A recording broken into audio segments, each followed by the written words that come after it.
ಖಾಲಿ ಇರುವಂತಹ ಗುಡ್ಡ ಪ್ರದೇಶಗಳನ್ನು ಉಪಯೋಗಿಸಿ ಗೇರು ಬೆಳೆ ಬೆಳೆಸುವಂತಹ ಕಾರ್ಯಕ್ಕೆ ಮುಂದಾಗಿರಿ. ಕ್ಯಾಶು ಕಾರ್ಖಾನೆಗಳು ಅನೇಕ ಇದ್ರೂ ದೇಶಕ್ಕೆ ವಿದೇಶಗಳಿಂದ ಗೋಡಂಬಿ ಆಮದನ್ನ ಮಾಡಲಾಗ್ತದೆ. ಶೀಘ್ರವೇ ಮನೆಗೊಂದು ಗೇರು ಗಿಡ ಯೋಜನೆಯನ್ನ ನಿಗಮದಿಂದ ಕೈಗೊಳ್ಳಲಾಗುತ್ತದೆ ಎಂದು ಕರ್ನಾಟಕ ಗೇರು ಅಭಿವೃದ್ಧಿ ನಿಗಮದ ಅಧ್ಯಕ್ಷೆ ಮಮತಾ ಡಿಎಸ್ ಗಟ್ಟಿ ಹೇಳಿದರು.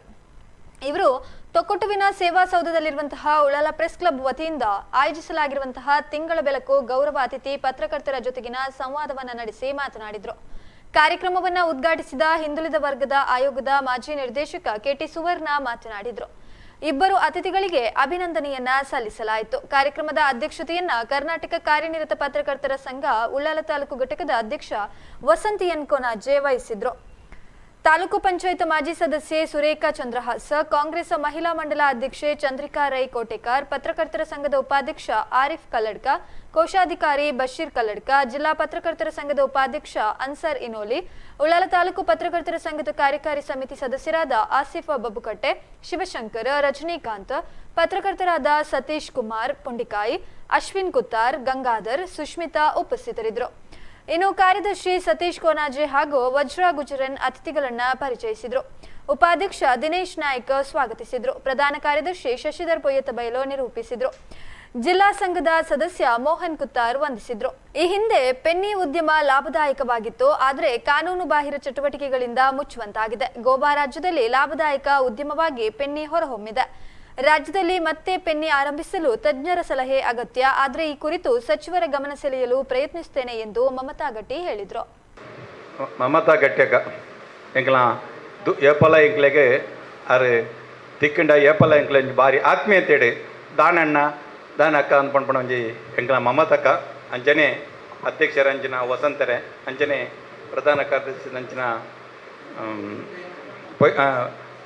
ಶಶಿಧರ ಪೊಯ್ಯದ ಬಡ ಅಂಚನೆ ಮಾತ ಸದಸ್ಯರೇ ಬಹುಶಃ ಭಾರಿ ಒಂಜಿ ಉಳ್ಳಾಲದ ಪ್ರೆಸ್ ಕ್ಲಬ್ ಪಂಡ ಭಾರಿ ಆ್ಯಕ್ಟಿವ್ದ ಅಂದ್ಪಂಡ ಹಿಂಗೆ ತೋಜುಂಡು ದಯಪಂಡ ಇನ್ನು ಜಿಲ್ಲೆಡ್ ಓಲಲ ಈತ ಒಂಜಿ ಆ್ಯಕ್ಟಿವ್ದ ಇನ್ನು ಕುಡ್ಲಡ್ ಇಪ್ಪು ಆಂಡಲ ಅವಳ್ಳ ಆ ಒಂಜಿ ಆ್ಯಕ್ಟಿವ್ ಆದ ಇಪ್ಪುನಂಚಿನ ಒಂಜಿ ಟೀಮು ಬಹುಶಃ ನಾನು ಜಿಲ್ಲೆಡ್ ಓಲ್ಲ ತೂತುಜಿ ಮೂಲು ನಿಕ್ಲ ಉಳ್ಳಾಲದ ಭಾರಿ ದುಂಬುಗು ಭಾರಿ ಎಡ್ಡೆ ರೀತಿಡ್ ಬೊಳೆಪ್ಪುನಂಚಿನ ಆ ಒಂಜಿ ಟೀಮು ತೋಜುಂಡು ಇಂಕ್ ನಿಕ್ಲಂಚಿನ ಈ ಟೀಮು ಉಳ್ಳಾಲಡು ಮಾತ ಕಾರ್ಯನು ಎಡ್ಡೆ ರೀತಿಗೆ ಬೊಳೆಪಾರೆ ಆಲ್ ಓಲು ಉಂಡ ಐನು ತೊಯ್ಪದು ಎಡ್ಡೆನು ಓಲು ಉಂಡ ಐನು ತೊಯ್ಪವನಂಚಿನ ಆ ಕೆಲಸನು ನಿಕ್ಲ ತೊಯ್ಪವೊಂದು ಉಳ್ಳಾರು ದುಂಬುಗು ಭಾರಿ ಎಡ್ಡೆ ರೀತಿಡ್ ಬೊಳೆವೊಂದು ಪಂಪುನ ಇಂಕೊಂಜಿ ತೋಜುಂದುಂಡು.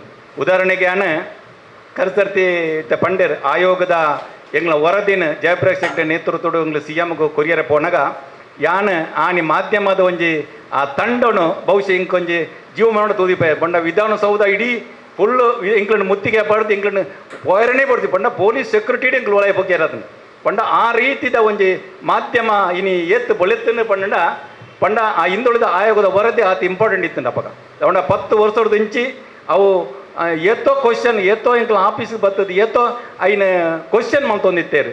ಮಾಧ್ಯಮ ಹಾಗೂ ಪತ್ರಿಕಾ ರಂಗದ ನನ್ನ ಸಹೋದರ ಸಹೋದರಿಯರೇ, ಚಂದ್ರಿಕಾ ರೈ ಅವರೇ ಹಾಗೂ ನಮ್ಮ ಸುರೇಖಾ ಚಂದ್ರಾಸ್ರವರೇ, ತಮಗೆಲ್ಲರಿಗೂ ಕೂಡ ವಂದಿಸಿಕೊಂಡು ಇವತ್ತು ಪ್ರಜಾಪ್ರಭುತ್ವ ವ್ಯವಸ್ಥೆಯಲ್ಲಿ ಪತ್ರಿಕಾ ಸ್ವಾತಂತ್ರ್ಯಕ್ಕೂ ಕೂಡ ತನ್ನದೇ ಆದಂತಹ ಒಂದು ಸ್ವಾತಂತ್ರ್ಯವನ್ನು ನಮ್ಮ ಸಂವಿಧಾನ ವ್ಯವಸ್ಥೆಯಲ್ಲಿ ಇವತ್ತು ನಮ್ಮ ದೇಶ ನೀಡಿದೆ. ಆ ನಿಟ್ಟಿನಲ್ಲಿ ಇವತ್ತು ನಾವು ನೋಡ್ತಾ ಇದ್ದೇವೆ, ಪತ್ರಿಕಾ ರಂಗಗಳು ವೃತ್ತಿರಂಗ ಇವತ್ತು ಬಹಳಷ್ಟು ಅತ್ಯುತ್ತಮ ರೀತಿಯ ಕಾರ್ಯಕ್ರಮಗಳನ್ನು ಸುದ್ದಿವಾಹಿನಿಗಳನ್ನು ಜನರಿಗೆ ನೀಡುವ ಮುಖಾಂತರ ಎಲ್ಲಿ ನ್ಯಾಯಯುತವಾಗಿ ಪ್ರಾಮಾಣಿಕತೆಯಿಂದ ಇವತ್ತು ನಮ್ಮ ಪತ್ರಕರ್ತರು ಸುದ್ದಿ ಮಾಧ್ಯಮಗಳನ್ನು ಜನರಿಗೆ ನೇರವಾಗಿ ಮಾಧ್ಯಮದ ಮುಖಾಂತರ ಅವರ ಬರವಣಿಗೆಯ ಮುಖಾಂತರ ಇವತ್ತು ನೀಡ್ತಾ ಇದ್ದಾರೆ. ಕೆಟಿ ಸುವರ್ಣರವರು ಹೇಳಿದರು. ಅದರಲ್ಲಿ ಕೂಡ ಇವತ್ತು ನಮ್ಮ ದಕ್ಷಿಣ ಕನ್ನಡ ಜಿಲ್ಲೆಯಲ್ಲಿ ಪತ್ರಕರ್ತರ ಸಂಘ ಇದ್ದರೂ ಕೂಡ ಅದರ ಕಾರ್ಯಭಾರದ ಜೊತೆಗೆ ಇವತ್ತು ನಮ್ಮ ಉಳ್ಳಾಲ ಪತ್ರಕರ್ತರ ಸಂಘ ಬಹಳಷ್ಟು ವರ್ಷಗಳಿಂದ ಕಾರ್ಯನಿರ್ವಹಿಸಿಕೊಂಡು ಇವತ್ತು ನಮ್ಮ ಇಡೀ ಮಂಗಳೂರು ವಿಧಾನಸಭಾ ಕ್ಷೇತ್ರದಲ್ಲಿ ಅತ್ಯುತ್ತಮ ರೀತಿಯಲ್ಲಿ ಸುದ್ದಿವಾಹಿನಿಗಳನ್ನು ದೃಶ್ಯ ಮಾಧ್ಯಮಗಳನ್ನು ಜನರಿಗೆ ನೇರವಾಗಿ ಇವತ್ತು ತಾವು ನೀಡ್ತಾ ಇದ್ದೀರಿ. ತಮ್ಮ ಈ ಒಂದು ಸಂಸ್ಥೆಗೆ ನಾನು ಪ್ರಪ್ರಥಮವಾಗಿ ಅಭಿನಂದನೆಗಳನ್ನು ಸಲ್ಲಿಸಿಕೊಂಡು ನಮ್ಮ ಈ ಒಂದು ಸಂಘ ಇನ್ನಷ್ಟು ಕೂಡ ಬೆಳೆದು ಬರಲಿ. ಯಾವತ್ತೂ ಕೂಡ ಇವತ್ತು ಕೆಲವರು ಕೋರ್ಟಿಗೆ ನ್ಯಾಯಕ್ಕಾಗಿ ಹೋಗ್ತಾರೆ, ಕೆಲವರಿಗೆ ಕೋರ್ಟ್ ಮುಖಾಂತರ ನ್ಯಾಯ ಸಿಗುವುದಿಲ್ಲ, ಆದರೆ ಕೆಲವರ ಹತ್ರ ದುಡ್ಡಿರುವುದಿಲ್ಲ, ಬಡತನ ಇರ್ತದೆ. ಆದರೆ ಪತ್ರಿಕಾ ರಂಗದಲ್ಲಿ ನಮ್ಮ ಪತ್ರಕರ್ತರಿಗೆ ಕೆಲವೊಂದು ವಿಚಾರಗಳು ಗೊತ್ತಾಗ ಅದನ್ನು ನಮ್ಮ ಬಡ ವರ್ಗದ ಜನರಿಗೆ ನೇರವಾಗಿ ನ್ಯಾಯವನ್ನು ಕೊಡಿಸ್ತಕ್ಕಂಥ ಎಷ್ಟೊಂದು ಕೆಲಸಗಳನ್ನು ನಮ್ಮ ಉಳ್ಳಾಲ ಪತ್ರಕರ್ತರ ಸಂಘ ನೀಡಿದೆ. ಅದನ್ನು ನಾವು ಕಂಡಿದ್ದೇವೆ. ಅಂಥ ಒಂದು ಪ್ರಾಮಾಣಿಕತೆ ಇರ್ತಕ್ಕಂಥ ಪತ್ರಕರ್ತರು ನಮ್ಮ ಈ ಭಾಗದಲ್ಲಿ ಇರ್ತಾರೆ ಅಂತ ಹೇಳಿದ್ರೆ ನಮಗೆ ಅದೊಂದು ಹೆಮ್ಮೆ. ಈ ಭಾಗದ ಅಭಿವೃದ್ಧಿ ವಿಚಾರಗಳಲ್ಲಿ ಕೂಡ ನಾನು ನೋಡ್ತಾ ಇದ್ದೇನೆ. ಕೆಲವೊಂದು ಕಡೆ ರಸ್ತೆ ಸರಿ ಇಲ್ಲಂಥ ಸಂದರ್ಭಗಳಿರ್ಬೋದು, ಬೇರೆ ಬೇರೆ ವಿಚಾರಗಳನ್ನು ಜನಪ್ರತಿನಿಧಿಗಳನ್ನು ಕಣ್ತೆರೆಯತಕ್ಕಂಥ ಕೆಲಸ ಕಾರ್ಯಗಳು, ಕೆಲವೊಂದು ಗ್ರಾಮ ಸಭೆಗಳಿಗೆ ತಾವು ಭೇಟಿ ನೀಡಿದಾಗ ಅಲ್ಲಿ ಕೂಡ ಆಗ್ತಕ್ಕಂತಹ ಚರ್ಚೆಗಳು ಎಲ್ಲವನ್ನು ಕೂಡ ಜನರಿಗೆ ನೇರವಾಗಿ ತಲುಪಿಸ್ತಕ್ಕಂತಹ ಕಾರ್ಯ ನಮ್ಮ ಉಳ್ಳಾಲ ಪತ್ರಕರ್ತರ ಸಂಘ ಇವತ್ತು ನೀಡ್ತಾ ಇದೆ. ಹಾಗಾಗಿ ನಾವೆಲ್ಲರೂ ಹೇಳುವುದಿಷ್ಟೇ, ತಾವೆಲ್ಲರೂ ಒಂದು ವಿದ್ಯಾವಂತರಾಗಿ ನಾವು ಸಮಾಜಕ್ಕೆ ಕೊಡುಗೆಯನ್ನು ನೀಡಬೇಕಾದ್ರೆ ನಮ್ಮ ಒಂದು ಕೆಲಸ ಕಾರ್ಯದಲ್ಲಿ ನಾವು ಪ್ರಾಮಾಣಿಕವಾಗಿ ನ್ಯಾಯಯುತವಾಗಿ ಆ ಕೆಲಸ ಕಾರ್ಯಗಳನ್ನು ಮಾಡಿದಾಗ ಖಂಡಿತವಾಗಿ ಕೂಡ ಅದಕ್ಕೆ ದೇವರ ಆಶೀರ್ವಾದವೂ ಕೂಡ ಇರ್ತದೆ. ನಮಗೆಲ್ಲರಿಗೂ ಕೂಡ ಇದೊಂದು ಅವಕಾಶ. ತಾವು ಪತ್ರಕರ್ತರಾಗಿದ್ದೀರಿ, ನಾವು ರಾಜಕೀಯ ಕ್ಷೇತ್ರವನ್ನು ಸೇವಾ ಮನೋಭಾವ ನೋಡ್ತೀರಿ. ಹಾಗೆ ಒಂದೊಂದು ಕ್ಷೇತ್ರದಲ್ಲಿ ಇವತ್ತು ಒಬ್ಬರೊಬ್ಬರು ನಾವಿರುವಾಗ ನಮ್ಮಿಂದ ಏನು ಸಮಾಜಕ್ಕೆ ಕೊಡುಗೆಗಳನ್ನು ನೀಡಲಿಕ್ಕೆ ಸಾಧ್ಯ ಎನ್ನುವಂಥ ನೆಲೆಯಲ್ಲಿ ನಾವು ಅದನ್ನು ತೋರಿಸಬೇಕಾಗ್ತದೆ. ಆ ನೆಲೆಯಲ್ಲಿ ಇವತ್ತು ನಮ್ಮ ಒಂದು ತಿಂಗಳ ಬೆಳಕು ಎನ್ನುವಂಥ ಅತ್ಯದ್ಭುತವಾದಂಥ ಕಾರ್ಯಕ್ರಮವನ್ನು ತಾವು ರೂಪಿಸಿಕೊಂಡು ಎಲ್ಲರಲ್ಲಿ ಕೂಡ ತನ್ನ ಕಣ್ತರಿಸ್ತಕ್ಕಂಥ ಕಾರ್ಯಗಳನ್ನು ತಾವು ಮಾಡಲಿಕ್ಕೆ ಮುಂದಾಗಿದ್ದೀರಿ. ಈ ಕಾರ್ಯಕ್ರಮಕ್ಕೆ ನಾನು ಶುಭವನ್ನು ಕೋರಿ ಮುಂದೆ ಕೂಡ ಇಂತಹ ಕಾರ್ಯಕ್ರಮಗಳು ಈ ಒಂದು ಚಿರಸ್ಥಾಯಿಯಾಗಲಿ, ಎಲ್ಲರೂ ಇದಕ್ಕೆ ಹೆಚ್ಚಿನ ಸಂಖ್ಯೆಯಲ್ಲಿ ಈಗಾಗಲೇ ಶಶಿರಪೈತಲ್ಲಿ ಹೇಳಿದರು 33 ಪತ್ರಿಕಾಗೋಷ್ಠಿಗಳು ನಮ್ಮ ಕಳೆದ ಅವಧಿಯಲ್ಲಿ ಆಯಿತು ಅಂತ.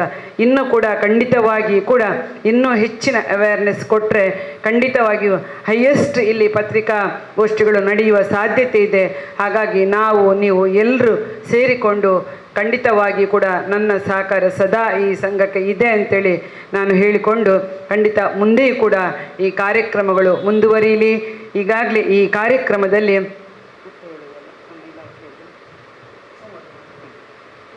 ಈ ಒಂದು ಸಂವಾದ ಕಾರ್ಯಕ್ರಮ ಇವತ್ತು ಬೇರೆ ಬೇರೆ ರೀತಿಯ ಸಂವಾದ ಕಾರ್ಯಕ್ರಮಗಳು ಬೇರೆ ಬೇರೆ ರಂಗದಲ್ಲಿ ಇವತ್ತು ಇಲ್ಲಿ ನಡೀತಾ ಇದೆ. ಇವತ್ತು ನನ್ನನ್ನು ತಾವು ಅತಿಥಿಯಾಗಿ ಈ ಕಾರ್ಯಕ್ರಮಕ್ಕೆ ಕರೆದಿದ್ದೀರಿ. ಕರ್ನಾಟಕ ಗೇರು ಅಭಿವೃದ್ಧಿ ನಿಗಮದ ಅಧ್ಯಕ್ಷೆಯಾಗಿ ನಮ್ಮ ನಿಗಮದಲ್ಲಿ ಜನರಿಗೆ, ಕೃಷಿಕರಿಗೆ ನಮ್ಮದು ಇವತ್ತಿರೋದು ನೇರವಾಗಿ ಜನರಿಗೆ ಇರ್ತಕ್ಕಂಥ, ಕೃಷಿಕರಿಗೆ ಇರ್ತಕ್ಕಂಥ ಈ ಒಂದು ನಿಗಮ. ಹಾಗಾಗಿ ಗೇರು ಬೆಳೆಸ್ತಕ್ಕಂಥ ಇಚ್ಛಾಶಕ್ತಿ ಉಳ್ಳವರು ಈ ಒಂದು ನಿಗಮದ ಮುಖಾಂತರ ಬಂದು ನಮ್ಮನ್ನು ಭೇಟಿಯಾದರೆ ಖಂಡಿತವಾಗಿ ಕೂಡ ನಮ್ಮಿಂದ ಆಗ್ತಕ್ಕಂತಹ ಸಹಕಾರವನ್ನು ನಾನು ಖಂಡಿತವಾಗಿ ಕೂಡ ಮಾಡ್ತೇವೆ ಎನ್ನುವಂತಹ ಮಾತನ್ನು ಈ ಸಂಘದ ಮುಖಾಂತರ ಹೇಳಿಕೊಂಡು ಇಂತಹ ಕಾರ್ಯಕ್ರಮವನ್ನು ರೂಪಿಸಿದಂಥ ಅಧ್ಯಕ್ಷರು, ಕಾರ್ಯದರ್ಶಿಯಾಗಿ ಎಲ್ಲ ನನ್ನ ಪತ್ರಕರ್ತ ಸಂಘದ ಸದಸ್ಯರಿಗೆ ತುಂಬು ಹೃದಯದ ಅಭಿನಂದನೆಗಳನ್ನು ನಾನು ಸಲ್ಲಿಸ್ತಾ ಇದ್ದೇನೆ.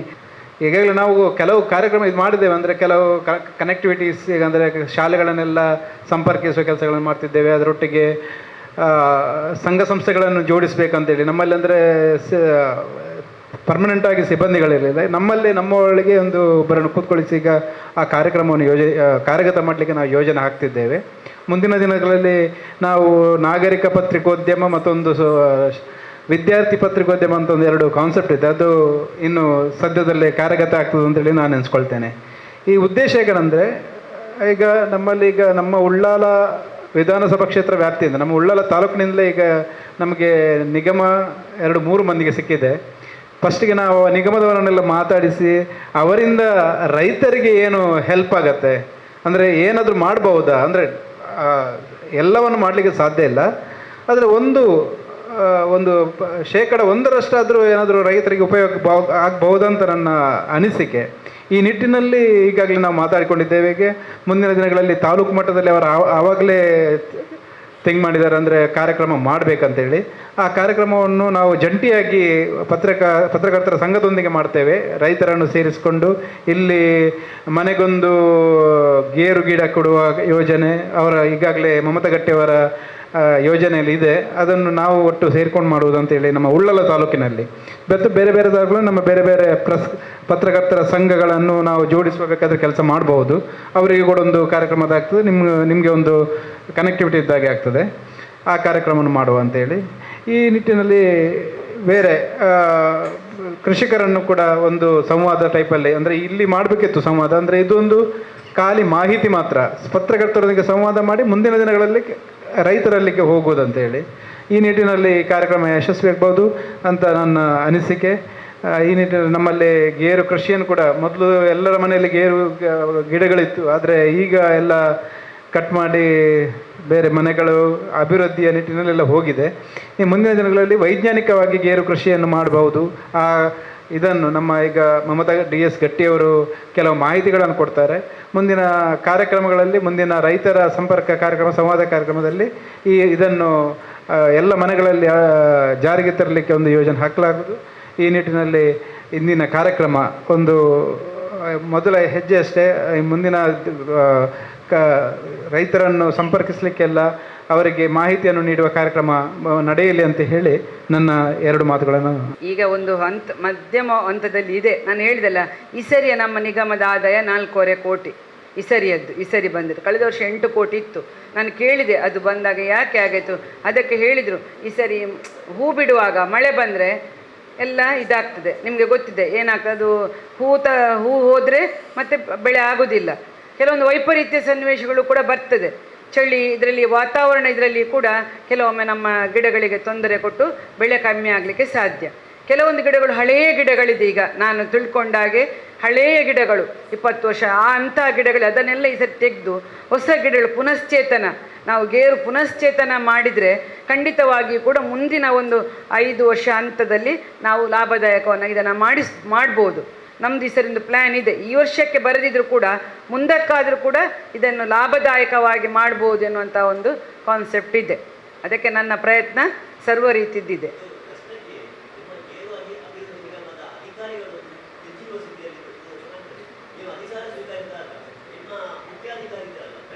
MD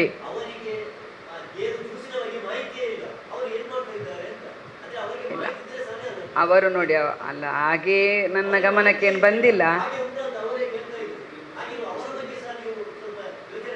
ಅವರು IFS ಅವರು ಬಂದವರು, ನಮ್ಮ ಮೇಡಮ್ ಈಗ ಇದ್ದವರು IFS. ಆದರೆ ನನ್ನ ಗಮನಕ್ಕೆ ಅಂಥದ್ದೇನು ಬಂದಿಲ್ಲ. ಒಳ್ಳೆಯ ಅಧಿಕಾರಿಯಾಗಿದ್ದಾರೆ ಈಗಾಗಲೇ ಜನರು. ಏನು ಅದು ನನ್ನ ಗಮನಕ್ಕೆ ಅಷ್ಟು ಬಂದಿಲ್ಲ.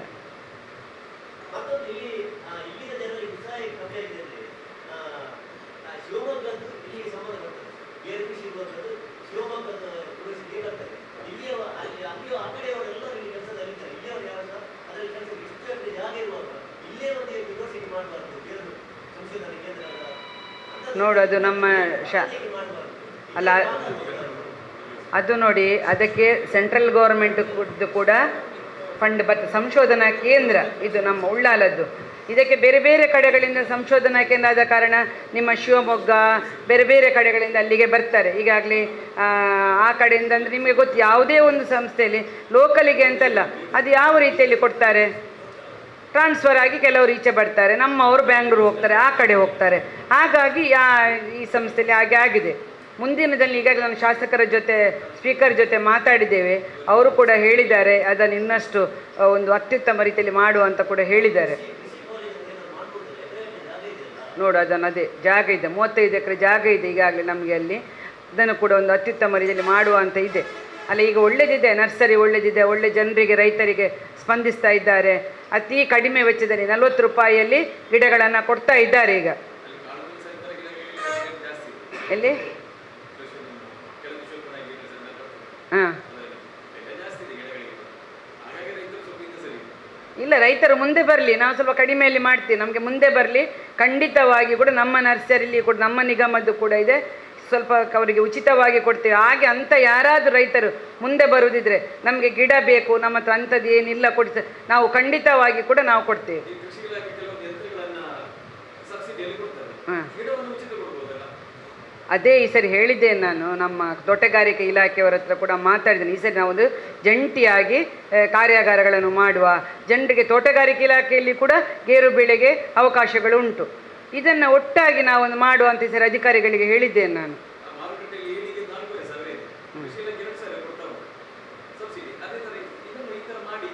ಖಂಡಿತ ಖಂಡಿತ ನೋಡುವ, ಪ್ರಯತ್ನ ಮಾಡುವ. ಮಂತ್ರಿಗಳಿಗೆ ಕೂಡ ಈ ನೀವು ಹೇಳಿದಂಥ ಉತ್ತಮ ವಿಷಯ ನಾನು ಖಂಡಿತ ನನ್ನ ಗಮನಕ್ಕೆ ತರ್ತೇನೆ ಇದನ್ನು.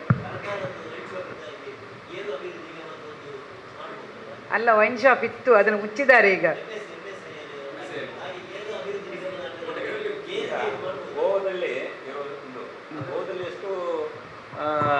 ಈ ಗೇರು ಹಣ್ಣಿಂದ ಇದರಿಂದ ಪೆಣ್ಣಿ ಎಲ್ಲ ತೆಗೆದು ಎಷ್ಟೋ ಜನ ಎಂಪ್ಲಾಯ್ಮೆಂಟ್ ಇದ್ದಾರೆ, ಸಣ್ಣ ಸಣ್ಣ ಫ್ಯಾಕ್ಟ್ರಿಗಳು ಮಾಡಿ ಅದರೊಳಗೆ ಚೀಪರಲ್ಲಿ ಸಿಗ್ತದೆ.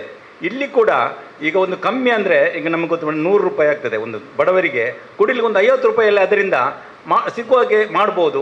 ನೀವು ಅದರಲ್ಲಿ ಒಂದು ಸಣ್ಣ ಸಣ್ಣ ಡಿಸ್ಟಿಲರಿಯಲ್ಲಿ ಅಲ್ಲಲ್ಲಿ ಓಪನ್ ಮಾಡಲಿ. ಯಾಕೆ ಕಮ್ಮಿಯಲ್ಲಿ ಬಡವರಿಗೆ ಕುಡಿಯುವಂಥ ಒಂದು ಇದಕ್ಕಿರ್ಬೇಕು. ಅಂದರೆ ಸರ್ಕಾರ ಪ್ರತಿ ವರ್ಷ ಜಾಸ್ತಿ ಅಂದರೆ ನಂಬರ್ 1 ಈಗ ತೆರಿಗೆ ಇರುವುದು ಈ ಲಿಕ್ಕರ್ ಇದರಲ್ಲಿ, ಅದಕ್ಕೆ ಜಾಸ್ತಿ ಮಾಡ್ತಾ ಇದ್ದಾರೆ ಪ್ರತಿ ಸಲ. ಅಂದರೆ ಯಾರು ಮಾತಾಡೋದಿಲ್ಲ ಅದನ್ನು ಜಾಸ್ತಿ ಮಾಡಿದರೆ. ಸುವರ್ಣ ಇವರಿಗೆ ಹೃತ್ಪೂರ್ವಕ ವಂದನೆಗಳು. ಹಾಗೆಯೇ ಸಾಧಾರಣ 1 ಗಂಟೆಯ ಕಾಲ ನಮ್ಮ ಜೊತೆಗೆ ಸಂವಾದವನ್ನು ನಡೆಸಿಕೊಟ್ಟಂತಹ ನಮ್ಮ ಗೇರು ಅಭಿವೃದ್ಧಿ ನಿಗಮದ ಅಧ್ಯಕ್ಷೆ ಮಮತಾ DS ಗಟ್ಟಿ ಇವರಿಗೂ ಹೃತ್ಪೂರ್ವಕ ವಂದನೆಗಳು ಸರ್. ಹಾಗೂ ಉಳ್ಳಾಲ ತಾಲೂಕು ಕಾರ್ಯನಿರತ ಪತ್ರಕರ್ತರ ಸಂಘದ ಅಧ್ಯಕ್ಷರು ವಸಂತ್ ಕೊಣಾಜ ಹಾಗೂ ಪ್ರಧಾನ ಕಾರ್ಯದರ್ಶಿ ಶಶಿಧರ್ ಪುಯ್ಯತ್ ಬೆಲ್ಲು ಇವರಿಗೂ ವಂದನೆಗಳು. ಹಾಗೂ ಭಾಗವಹಿಸಿದ ಎಲ್ಲ ಉಳ್ಳಾಲ ಪತ್ರಕರ್ತ ಮಿತ್ರರಿಗೂ ವಂದನೆಗಳು. ಹಾಗೂ ನಮ್ಮ ಮುಖಂಡರಾದ ಸುರೇಖಾ ಚಂದ್ರಹಾಸ್ ಹಾಗೂ ಚಂದ್ರಿಕಾ ರೈ ಇವರಿಗೂ ಧನ್ಯವಾದಗಳನ್ನು ಸಲ್ಲಿಸ್ತೇನೆ.